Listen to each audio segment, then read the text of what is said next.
बिस्मिल्लाहिर्रहमानिर्रहीम। अल्लाह करीम के नाम से शुरू जो बड़ा मेहरबान निहायत रहम वाला है। आज का हमारा टॉपिक है female reproductive system of rabbit. कल हमने पढ़ा था male reproductive system of rabbit. उसमें आपने क्या पढ़ा था? उसमें आपने उसके कंपोनेंट्स पढ़े थे, उसमें कौन कौन से, उसमें पेयर ऑफ टेस्टिस पढ़ा था आपने, उसमें आपने डक्स पढ़ी थी और उसमें आपने यूरेथ्रा पढ़ा था। तो इसी तरह इसमें भी आप सबसे पहले हम इसके क्या पढ़ेंगे, कंपोनेंट्स पढ़ेंगे और बाद में इनके फंक्शंस पढ़ेंगे। सबसे पहले हमारे पास कंपोनेंट्स को देखते हैं तो पेयर ऑफ टेस्टिस आता है, उसके बाद दूसरे नंबर पे फ्लोपियन ट्यूब्स आती हैं, तो इनको हम ओविडक्ट्स भी बोलते हैं। उसके बाद तीसरे नंबर पे यूट्रस आता है, यूट्रस के बाद हमारे पास सर्विक्स आती है, सर्विक्स के बाद वेजाइना आती है। ठीक है, तो ये हमारे पास इसके कंपोनेंट्स है फीमेल रिप्रोडक्टिव सिस्टम के। तो इसके अब हम फंक्शन को अगर देखें तो इसके फंक्शन कुछ इस तरह से हैं। पेयर ऑफ ओवरीज, ओवरीज का क्या काम क्या होता है? आपने पढ़ा था पहले कहीं के ओवरीज में क्या होती है, ओवुलेशन होती है। ओवुलेशन मतलब formation of egg cell, egg cell के बनने के अमल को बोलते हैं ओवुलेशन। ठीक है, ओवरी के अंदर ना खास किस्म के सेल्स होते हैं जिनको आप फोलिकल बोलते हो। ये डायग्राम आपको नजर आ रही है, इसमें ये फोलिकल सेल्स बने हुए हैं। ठीक है, फोलिकल सेल, आप पता है फोलिकल सेल जब मैच्योर होते हैं ना सेल डिवीजन के बाद, तो उसमें एग सेल प्रोड्यूस होते हैं। ठीक है, और एग सेल बन जाता है। तो एग सेल किस में बना? उसमें ओवरी के अंदर। एग सेल बनने के बाद क्या होगा, एग सेल आपको पता है नॉन मोटाइल होता है। ठीक है,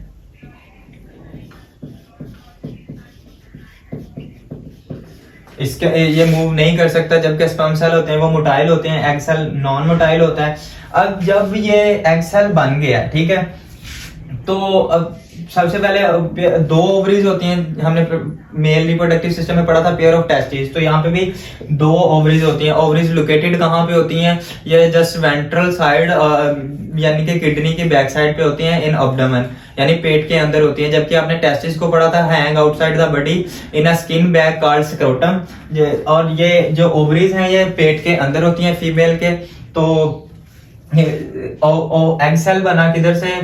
ओवरी से। ओवरी से एग सेल आपको पता नॉन मोटाइल होता है। एग सेल की जब फॉर्मेशन हो गई है उसके बाद क्या, फ्लोपियन ट्यूब्स। ये जो हमारे पास है ना, ये फ्लोपियन ट्यूब है। ये फ्लोपियन ट्यूब के अंदर ना साथ साथ इसके ना सीलिया सेल लगे होते हैं। आपने अपने रेस्पिरेटरी सिस्टम में भी पढ़ा था कि आपके उधर क्या लगा होता है, रेस्पिरेटरी ट्रैक में क्या लगे होते हैं, सीलिया लगे होते हैं, जो बलगम वगैरह को बाहर निकालते हैं। क्योंकि जो एग सेल आपको पता है नॉन मोटाइल है, ये मूव नहीं कर सकता। अब ओवरी से सेल ने निकलना है तो ये आएगा इसमें, किसमें? फ्लोपियन ट्यूब में। फ्लोपियन ट्यूब को हम क्या बोलते हैं? ओविडक्ट्स का नाम भी देते हैं। ये हमारे पास एक्चुअली क्या है, फ्लोपियन ट्यूब है।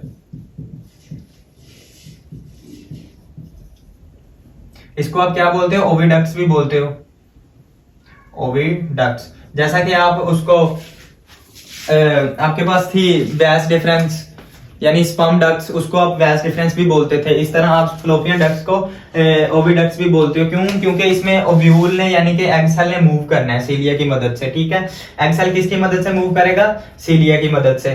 यहाँ पे एग सेल आ गया तो यह सीलिया की मदद से क्या कर रहा है, मूव कर रहा है। उसके बाद हमारे पास है यूट्रस। फ्लोपियन ट्यूब क्या करेगी, यहाँ से एक कैच जैसे आप करते हैं ना कैच, उस शक्ल की फ्लोपियन ट्यूब होती है जिसने एग सेल को कैच करना होता है और इसने एग सेल को सीलिया की मदद से मूव करवाते करवाते ये दोनों, क्योंकि हमारे पास पेयर ऑफ ओवरीज हैं, दोनों एक इधर ये वाली ओवरीज है और एक ये वाली ओवरीज है, दोनों से फ्लोपियन ट्यूब्स निकलेंगी। तो दोनों ने यहाँ से एग सेल यानी कि इधर से ये मिल जाएंगी और इधर जाके क्या करेंगे, मिल जाएंगी। अक्सर औकात मैमल्स में क्या होता है कि एक ओवरी होती है, यूट्रस एक होता है, लेकिन कुछ मैमल्स में क्या होता है कि uterus divide into two part. जैसा कि इसमें रैबिट्स में है, ये दो यानी कि यूट्रस दो पार्ट्स में डिवाइड होता है। ठीक है, यहाँ पे आगे यूट्रस दो पार्ट्स में डिवाइड हो जाता है। ठीक है, ये हमारे पास इतना हिस्सा कौन सा, यूट्रस का। ठीक है, ये फ्लोपियन ट्यूब, ये हॉर्न्स लाइक हॉर्न सीन को आप इंग्लिश में क्या बोलते हो, हॉर्न्स। यानी कि यहाँ पे ये देखो हॉर्न लाइक स्ट्रक्चर बन रहा है ना, तो आपके पास यहाँ पे यानी कि एग सेल चलते चलते सीलिया की मदद से यहाँ पे फ्लोपियन ट्यूब में आ गए हैं। ठीक है, उसके बाद सर्विक्स क्या है? सर्विक्स हमारे पास, ये हमारे पास अगर यूट्रस है ना तो यहाँ पे वजाइना है। ठीक है, वजाइना को आप क्या बोलते हो? रिप्रोडक्टिव ट्रैक बोलते हो आप।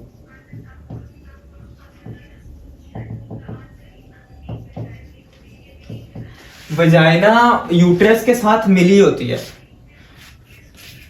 वजाइना को यूट्रस से जो चीज सेपरेट करती है उसको बोलते हैं सर्विक्स।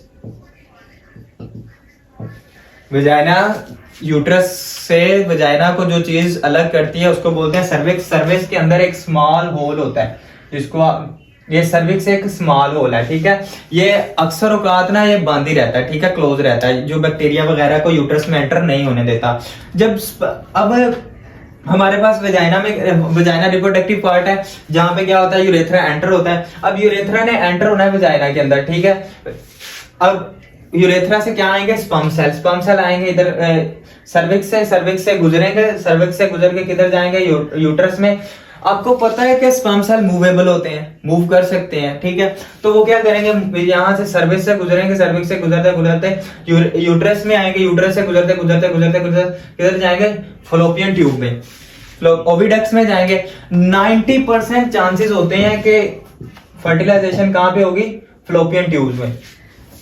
फ्लोपियन ट्यूब्स में 90% चांसेस होते हैं और उसके फर्टिलाइजेशन के। फर्टिलाइजेशन किसे बोलते हैं, फ्यूजन ऑफ गैमीट्स, यानी स्पर्म्स और एग का मिलना क्या कहलाता है, फर्टिलाइजेशन। स्पर्म प्लस एग, इसका 90% चांसेस, यानी आप समझ ऐसा कह सकते हैं कि फर्टिलाइजेशन एक्चुअली होती किसमें है, ओविडक्ट्स में, ठीक है। अब यहाँ पे हमारे पास क्या हो गया, फर्टिलाइजेशन हो गई है, ठीक है, जाइगोट बन गया है। अब जाइगोट बन गया तो इधर इसको हम क्या करेंगे, यूट्रस में क्या करेंगे, इसको इम्प्लांट करेंगे। इम्प्लांट मतलब इसको सेट करेंगे, ठीक है। अब यहाँ पे इम्प्लांट करने का मतलब है यहाँ पे एक चीज बनेगी, तो जो माँ और बेबी के दरमियान जो यानी कि एक सैक्स ही बनती है।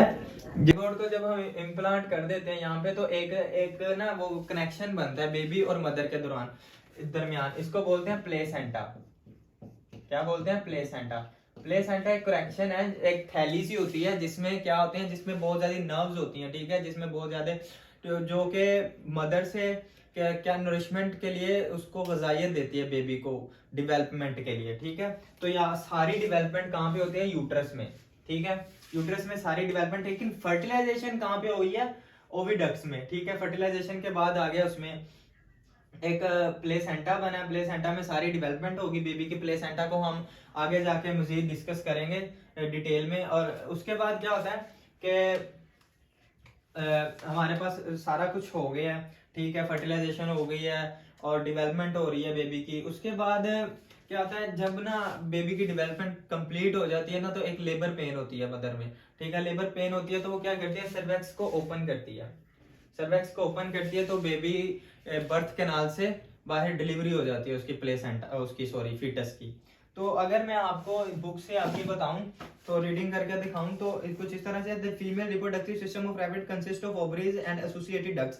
एसोसिएटेड डक्ट्स का क्या मतलब है, एसोसिएटेड डक्ट्स में ये सारा कुछ आ जाता है, ठीक है, ये सारी डक्ट्स ही तो है ना। तो ovary are small oval organ situated in abdominal cavity just ventral to kidney, यानी कि किडनी के पीछे होती है। लाइक मोस्ट एनिमल, दूसरे एनिमल्स की तरह female rabbits have a pair of ovaries, जैसा कि दूसरे ऑर्गन में पेयर होता है इस तरह रैबिट में भी पेयर होता है ओवरी का। The outer region of ovary produce egg cell, ठीक है। आउटर रीजन यानी कि फॉलिकल में क्या, एक cluster of specialised cell called follicles. ये मैंने जो आपको बना के दिखाए हैं फॉलिकल्स, ये फॉलिकल्स हैं, ठीक है, जो क्या करते हैं, इनके अंदर एग सेल्स बनते हैं। ओवुलेशन होती है from ovary, egg cell are released in fallopian tube. यहाँ पे फिर एग सेल बनने के बाद रिलीज किस में हो जाते हैं, फ्लोपियन ट्यूब में आ जाते हैं। The opening of fallopian tube lies close to ovary, ये ओपनिंग है फ्लोपियन ट्यूब की, ये किसके पास है, ओवरी के पास है, जहां से एग सेल ने रिलीज होना है। Fertilisation occur in fallopian tubes and fertilisation egg is carried to uterus. और यहाँ पे जो फर्टिलाइज्ड एग होता है ना, उसको कहाँ पे ले जाया जाता है, यूट्रस में, ठीक है। The uterus of rabbit is divided into two separate part of horns, यानी कि जस्ट लाइक अ सींग, ठीक है, सींग की इंग्लिश क्या है, horns. The uterus horns join the end opening into vagina और birth canal. Cervix is the portion of uterus which separate it from birth canal where sperm of male are deposit, ठीक है, जहां पे mail sperm जो होते हैं वो deposit होते हैं, ठीक है। Fertilisation and development in rabbit, ये आगे प्रोसेस सारा ये किस तरह से rabbit can breed throughout the year. कहता है कि रैबिट जो मेल है ना, वो पूरा साल क्या कर सकते हैं, ब्रीड कर सकते हैं, बच्चे पैदा कर सकते हैं, लेकिन commonly sterile during the summer months, लेकिन ये सर्दी जो गर्मियों में होते हैं ना, ये थोड़े स्टरलाइल होते हैं क्योंकि यानी कि इनकी थोड़ी सी कैपेसिटी कम हो जाती है।